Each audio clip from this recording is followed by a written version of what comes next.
أعوذ بالله من الشيطان الرجيم. بسم الله الرحمن الرحيم. وما أبرئ نفسي إن النفس لأمارة بالسوء إلا ما رحم ربي إن ربي غفور رحيم. وقال الملك ائتوني به أستخلص لنفسي فلما كلمه قال إنك اليوم لدينا مكين أمين. قال اجعلني على خزائن الأرض إني حفيظ عليم. وكذلك مكنا ليوسف في الأرض يتبوأ منها حيث يشاء نصيب برحمتنا من نشاء ولا نضيع أجر المحسنين. ولأجر الآخرة خير للذين آمنوا وكانوا يتقون. وجاء إخوة يوسف فدخلوا عليه فعرفهم وهم له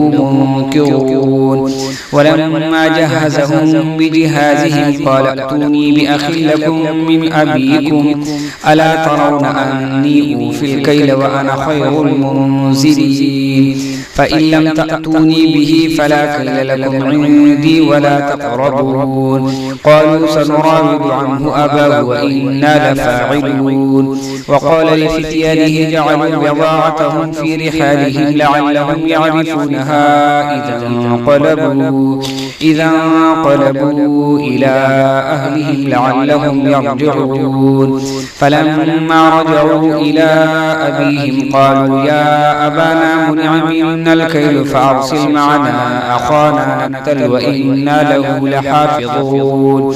قال هل آمنكم عليه إلا كما أمنتكم على أخيه من قبل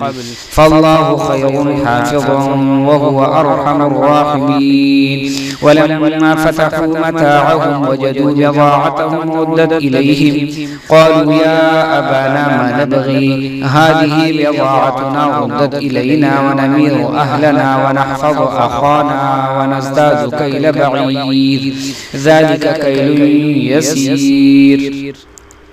قال لن أرسله معكم حتى تؤتون موثقا من الله لتأتونني به إلا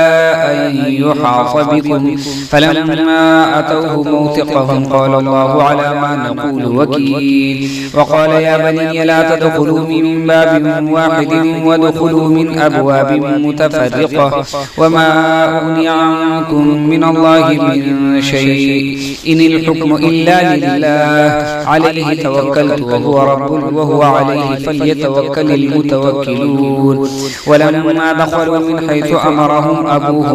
أمرهم أبوهم ما كان يغني عنهم من الله من شيء إلا حاجة في نفس يعقوب قضاها وإنه لذو علم لما علمناه ولكن أكثر الناس لا يعلمون. ولما دخلوا على يوسف آوى إليه أخاه قال إني أنا أخوك فلا تبتئس بما كانوا يعملون. فلما جهزهم بجهازهم جعل السقاية في رحل أخيه ثم أذن مؤذن أيتها العير إنكم لسارقون. قالوا وأقبلوا عليهم ماذا تفقدون. قالوا نفقد صواع الملك ولمن جاء به حمل بعير وأنا به زعيم. قالوا تالله لقد علمتم ما جئنا لنفسد في الأرض وما كنا سارقين. قالوا فما جزاؤه إن كنتم كاذبين. قالوا جزاؤه من وجد في رحله فهو جزاؤه كذلك نجزي الظالمين. فبدأ بأوعيتهم قبل وعاء أخيه ثم استخرجها من وعاء أخيه كذلك كدنا ليوسف ما كان ليأخذ أخاه في دين الملك إلا أن يشاء الله نرفع درجات من نشاء وفوق كل ذي علم عليم. قالوا إن يسرق فقد سرق أخ له من قبل فأسرها يوسف في نفسه ولم يبدها لهم قال أنتم شر مكانا والله أعلم بما تصفون. قالوا يا أيها العزيز إن له أبا شيخا كبيرا فخذ أحدنا مكانه إنا نراك من المحسنين. قال معاذ الله أن نأخذ إلا من وجدنا متاعنا عنده إنا إذا لظالمون. فلما استيئسوا منه خلصوا نجيا قال كبيرهم ألم تعلموا أن أباكم قد أخذ عليكم موثقا من الله ومن قبل ما فرطتم في يوسف فلن أبرح الأرض حتى يأذن لي أبي أو يحكم الله لي وهو خير الحاكمين. ارجعوا إلى أبيكم فقالوا يا أبانا إن ابنك سرق وما شهدنا إلا بما علمنا وما كنا للغيب حافظين. واسأل القرية التي كنا فيها والعير التي أقبلنا فيها وإنا لصادقون. قال بل سولت لكم أنفسكم أمرا فصبر جميل عسى الله أن يأتي بهم جميعا إنه هو العزيز الحكيم. وتولى عنهم وقال يا أسفا على يوسف وبيضت عيناه من الحزن فهو كظيم. قالوا تالله تفتأ تذكر يوسف حتى تكون حرضا أو تكون من الهالكين. قال إنما أشكو بثي وحزني إلى الله وأعلم من الله ما لا تعلمون. يا بني يذهبوا فتحسسوا من يوسف وأخيه ولا تيأسوا من روح الله إنه لا ييأس من روح الله إلا القوم الكافرون. فلما دخلوا عليه قالوا يا أيها العزيز مسنا وأهلنا ضر وجئنا ببضاعة مزجاة فأوفلنا الكيل وتصدق علينا إن الله يجزي المتصدقين. قال هل علمتم ما فعلتم بيوسف وأخيه إذ أنتم جاهلون. قالوا أئنك لأنت يوسف قال أنا يوسف وهذا أخي قد من الله علينا إنه من يتق ويصبر فإن الله لا يضيع أجر المحسنين. قالوا تالله لقد آثرك الله علينا وإن كنا لخاطئين. قال لا تثريب عليكم اليوم يغفر الله لكم وهو أرحم الراحمين. اذهبوا بقميصي هذا فألقوه على وجه أبي يأتي بصيرا وأتوني بأهلكم أجمعين. ولما فصلت العير قال أبوهم إني لأجد ريح يوسف لولا أن تفندون. قالوا تالله إنك لفي ضلالك القديم. فلما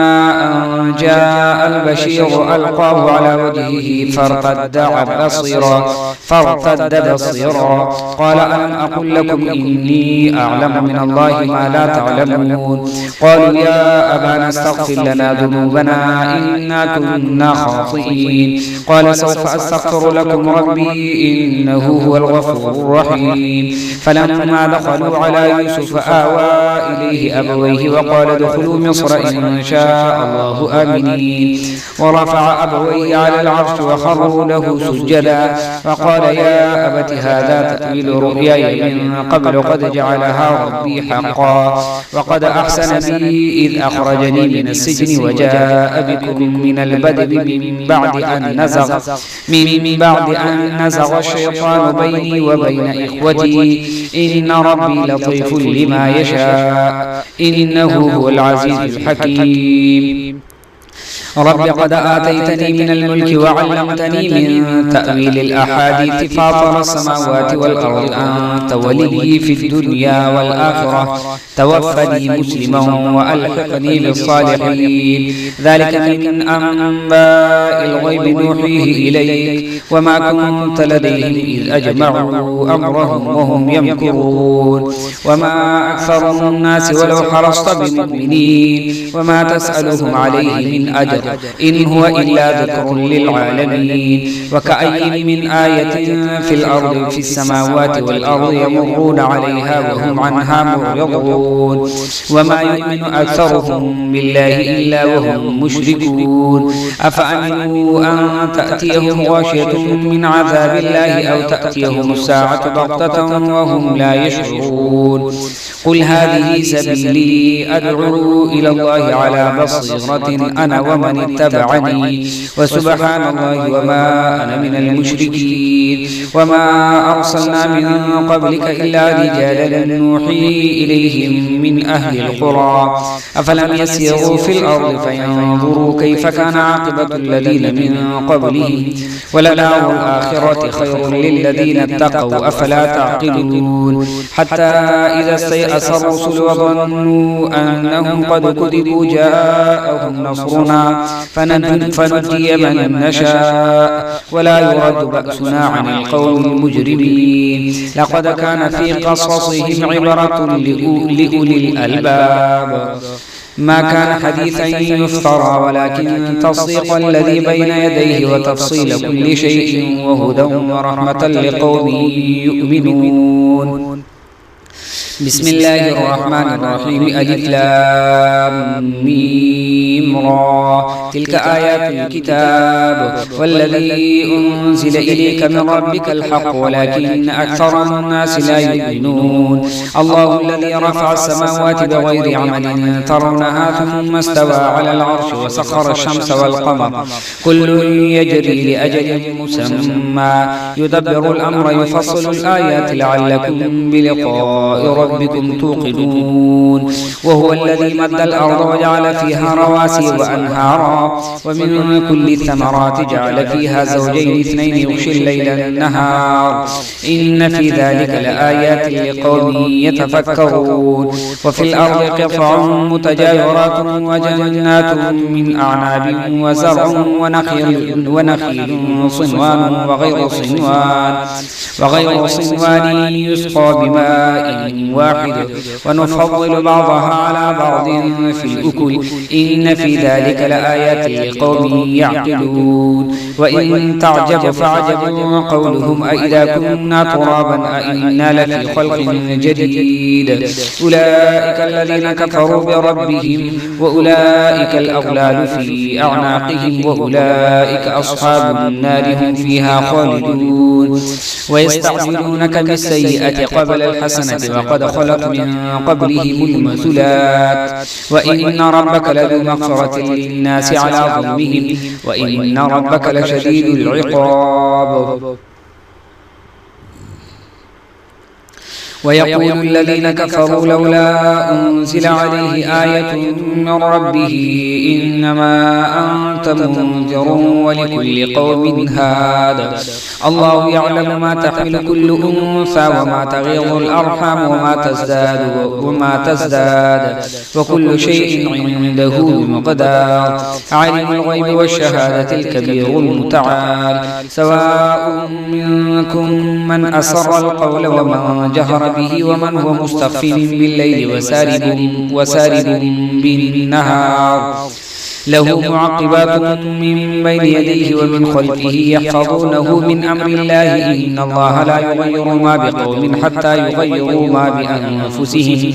وإذا أراد الله بقوم سوءا فلا مرد له وما لهم من دونه من وال. وهو الذي يريكم البرق خوفا وطمعا وينشئ السحاب الثقال ويسبح الرعد بحمده والملائكة من خيفته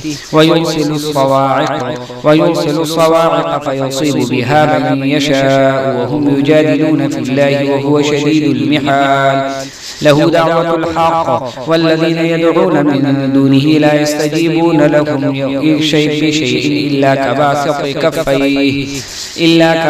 كفيه إلى الماء ليبلغ فاه وما هو ببالغه وما دعاء الكافرين إلا في ضلال. ولله يسجد ما في السماوات والأرض طوعا وكرها وظلالهم بالغدو والآصال.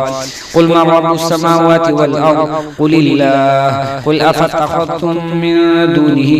أولياء لا يملكون لأنفسهم نفعا ولا ضرا قل هل يستوي الأعمى والبصير أم هل تستوي الظلمات والنور أم جعلوا لله شركاء خلقوا كخلقه فتشابه الخلق عليهم قل الله خالق كل شيء وهو الواحد القهار أنزل من السماء ماء فسالت أودية بقدرها فاحتمل السيل زبدا رابيا ومما يوقدون عليه في النار ابتغاء حلية أو متاع زبد مثله كذلك يضرب الله الحق والباطل فأما الزبد فيذهب جفاء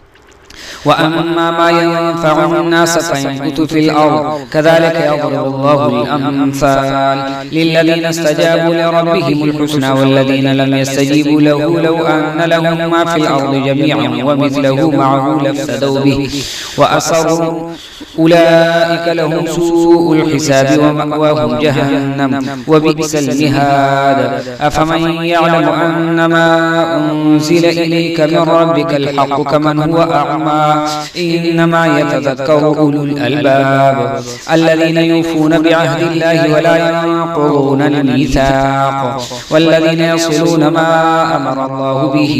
أن يوصل ويخشون ربهم ويخافون سوء الحساب والذين صبروا ابتغاء وجه ربهم وأقاموا الصلاة وأنفقوا مما رزقناهم سرا وعلانية ويدرؤون بالحسنة السيئة أولئك لهم عقبى الدار جنات عدن يدخلونها ومن صلح من آبائهم وأزواجهم وذرياتهم والملائكة يدخلون عليهم من كل باب سلام عليكم بما صبرتم فنعم عقبى الدار والذين ينقضون عهد الله من بعد ميثاقه ويقطعون ما أمر الله به أن يوصل ويفسدون في الأرض أولئك لهم اللعنة ولهم سوء الدار الله يبسط الرزق لمن يشاء ويقدر وفرحوا بالحياة الدنيا وما الحياة الدنيا في الآخرة إلا متاع ويقول الذين كفروا لولا أنزل عليه آية من ربه قل إن الله يضل من يشاء ويهدي إليه من أناب الذين آمنوا وتطمئن قلوبهم بذكر الله ألا بذكر الله تطمئن القلوب الذين آمنوا وعملوا الصالحات طوبى لهم وحسن مآب كذلك أرسلنا في أمة قد خلت من قبلها لتتلو عليهم الذي أوحينا إليك وهم يكفرون بالرحمن قل هو ربي لا إله إلا هو عليه توكلت وإليه متاب ولو أن قرآنا سيرت به الجبال أو قطعت به الأرض أو كلم به الموتى بل لله الأمر جميعا أفلم ييأس الذين آمنوا أن لو يشاء الله لهدى الناس جميعا ولا يزال الذين كفروا تصيبهم بما صنعوا قارعة أو تحل قريبا من دارهم حتى يأتي وعد الله إن الله لا يخلف الميعاد ولقد استهزئ برسل من قبلك فأمليت للذين كفروا ثم أخذتهم فكيف كان عقاب أفمن هو قائم على كل نفس بما كسبت وجعلوا لله شركاء قل سموهم أن تنبئونه بما لا يعلم في الأرض أم بظاهر من القول بل زين للذين كفروا مكرهم وصدوا عن السبيل ومن يضلل الله فما له من هاد لهم عذاب في الحياة الدنيا والعذاب الآخرة أشق وما لهم من الله من واق مثل الجنة التي وعد المتقون تجري من تحتها الأنهار أكلها دائم وظلها تلك عقبى الذين اتقوا وعقبى الكافرين النار والذين آتيناهم الكتاب يفرحون بما أنزل إليك ومن الأحزاب من ينكر بعضه قل إنما أمرت أن أعبد ولا أشرك به إليه أدعو وإليه مآب وكذلك أنزلناه حكما عربيا ولئن اتبعت أهواءهم بعدما جاءك من العلم ما لك من الله من ولي ولا واق ولقد أرسلنا رسلا من قبلك وجعلنا لهم أزواجا وذرية وما كان لرسول أن يأتي بآية إلا بإذن الله لكل أجل كتاب يمحو الله ما يشاء ويثبت وعنده أم الكتاب وإما نرينك بعض الذي نعدهم أو نتوفينك فإنما عليك البلاغ وعلينا الحساب أولم يروا أننا نأتي الأرض ننقصها من أطرافها والله يحكم لا معقب لحكمه وهو سريع الحساب وقد مكر الذين من قبلهم فلله المكر جميعا يعلم ما تكسب كل نفس وسيعلم الكفار لمن عقبى الدار ويقول الذين كفروا لست مرسلا قل كفى بالله شهيدا بيني وبينكم ومن عنده علم الكتاب بسم الله الرحمن الرحيم ألف لام را كتاب أنزلناه إليك لتخرج الناس من الظلمات إلى النور بإذن ربهم إلى صراط العزيز الحميد الله الذي بإذن ربهم إلى صراط العزيز الحميد الله الذي له ما في السماوات وما في الأرض وويل للكافرين من عذاب شديد الذين يستحقون الحياة الدنيا على الآخرة ويصدون عن سبيل الله ويبغونها عوجا أولئك في ضلال مبين وما أرسلنا من رسول إلا بلسان قومه ليبين لهم فيضل الله من يشاء ويهدي من يشاء وهو العزيز الحكيم ولقد أرسلنا موسى بآياتنا أن أخرج قومك من الظلمات إلى النور وذكرهم بأيام الله إن في ذلك لآيات لكل صبار شكور وإذ قال موسى لقومه اذكروا نعمة الله عليكم إذ أنجاكم من آل فرعون يسومونكم سوء العذاب ويذبحون أبناءكم ويستحيون نساءكم وفي ذلكم بلاء من ربكم عظيم وإذ تأذن ربكم لئن شكرتم لأزيدنكم ولكن كفرتم إن عذابي لشديد وقال موسى إن تكفروا أنتم ومن في الأرض جميعا فإن الله لغني حميد ألم يأتكم نبأ الذين من قبلكم قوم نوح وعاد وثمود والذين من بعدهم لا يعلمهم إلا الله جاءتهم رسلهم بالبينات فردوا إليهم في أفواههم وقالوا إنا كفرنا بما أرسلتم به وإنا لفي شك مما تدعوننا إليه مريب قالت رسلهم أفي الله شك فاطر السماوات والأرض يدعوكم يغفر لكم من ذنوبكم ويؤخركم إلى أجل مسمى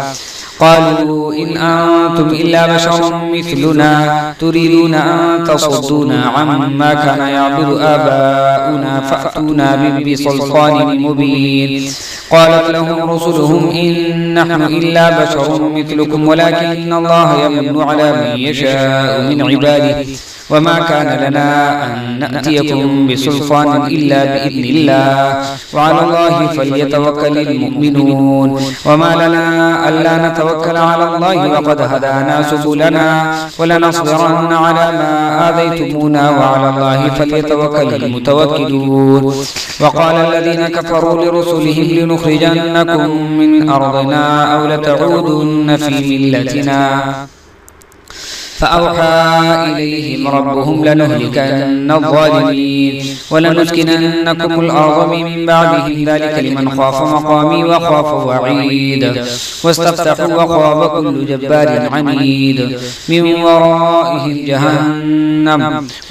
ورائهم جهنم ويسقى من ماء صديد يتجرعه ولا يكاد يصيغه ويأتيه الموت من كل مكان وما هو بميت ومن ورائه عذاب غليظ مثل الذين كفروا بربهم أعمالهم كرماد اشتدت به الريح في يوم عاصف لا يقدرون مما كسبوا على شيء ذلك هو الضلال البعيد ألم تر أن الله خلق السماوات والأرض بالحق إن يشأ يذهبكم ويأتي بخلق جديد وما ذلك على الله بعزيز وبرزوا لله جميعا فقال الضعفاء للذين استكبروا إنا كنا لكم تبعا فهل أنتم مغنون عنا من عذاب الله من شيء قالوا لو هدانا الله لهديناكم سواء علينا أجزعنا أم صبرنا ما لنا من محيص وقال الشيطان لما قضي الأمر إن الله وعدكم وعد الحق ووعدتكم فأخلفتكم وما كان لي عليكم من سلطان إلا أن دعوتكم فاستجبتم لي فلا تلوموني ولوموا أنفسكم ما أنا بمصرخكم وما أنتم بمصرخي إني كفرت بما أشركتمون من قبل إن الظالمين لهم عذاب أليم وأدخل الذين آمنوا وعملوا الصالحات جنات تجري من تحتها الأنهار خالدين فيها بإذن ربهم تحيتهم فيها سلام ألم تر كيف ضرب الله مثلا كلمة طيبة كشجرة طيبة أصلها ثابت وفرعها في السماء تؤتي أكلها كل حين بإذن ربها ويضرب الله الأمثال للناس لعلهم يتذكرون ومثل كلمة خبيثة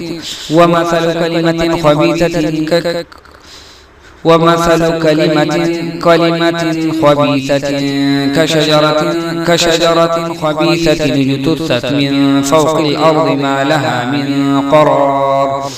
ومثل كلمة خبيثة كشجرة خبيثة اجتثت من فوق الأرض ما لها من قرار يثبت الله الذين آمنوا بالقول الثابت في الحياة الدنيا وفي الآخرة ويضل الله الظالمين ويفعل الله ما يشاء ألم تر إلى الذين بدلوا نعمة الله كفرا وأحلوا قومهم دار البوار جهنم يصلونها وبئس القرار وجعلوا لله أندادا ليضلوا عن سبيله قل تمتعوا فإن مصيركم إلى النار قل لعبادي الذين آمنوا وعملوا الصالحات وينفقوا مما رزقناكم سرا وعلانية من قبل أن يأتي يوم لا بيع فيه ولا خلال الله الذي خلق السماوات والأرض وأنزل من السماء ماء فأخرج به من الثمرات رزقا لكم وسخر لكم الفلك لتجري في البحر بأمره وسخر لكم الأنهار وسخر لكم الشمس والقمر دائبين وسخر لكم الليل والنهار وآتاكم من كل ما سألتموه وإن تعدوا نعمة الله لا تحصوها إن الإنسان لظلوم كفار وإذ قال إبراهيم رب اجعل هذا البلد آمنا واجنبني وبني أن نعبد الأصنام رب إنهن أضللن كثيرا من الناس فمن تبعني فإنه مني ومن عصاني فإنك غفور رحيم ربنا إني أسكنت من ذريتي بواد غير ذي زرع عند بيتك المحرم ربنا ليقيموا الصلاة فاجعل أفئدة من الناس تهوي إليهم وارزقهم من الثمرات لعلهم يشكرون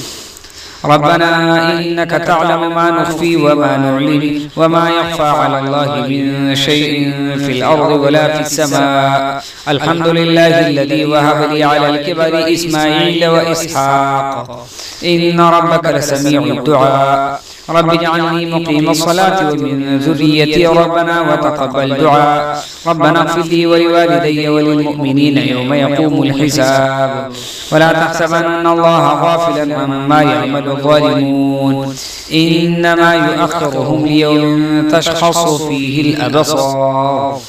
مهطعين مقنعي رؤوسهم لا يرتد إليهم طرفهم وأفئدتهم هواء وأنذر الناس يوم يأتيهم العذاب فيقول الذين ظلموا ربنا أخرنا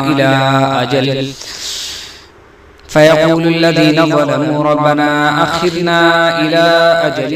قريب نجب دعوتك ونتبع الرسل أولم تكونوا أقسمتم من قبل ما لكم من زوال وسكنتم في مساكن الذين ظلموا أنفسهم وتبين لكم كيف فعلنا بهم وضربنا لكم الأمثال وقد مكروا مكرهم وعند الله مكرهم وإن كان مكرهم لتزول منه الجبال فلا تحسبن الله مخلف وعده رسله إن الله عزيز ذو انتقام يوم تبدل الأرض غير الأرض والسماوات وبرزوا لله الواحد القهار وترى المجرمين يومئذ مقرنين في الأصفاد سرابيلهم من قطران وتغشى وجوههم النار ليجزي الله كل نفس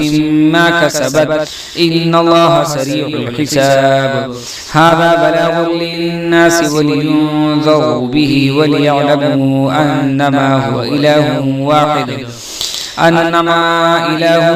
واحد وليذكر أولو الألباب صدق الله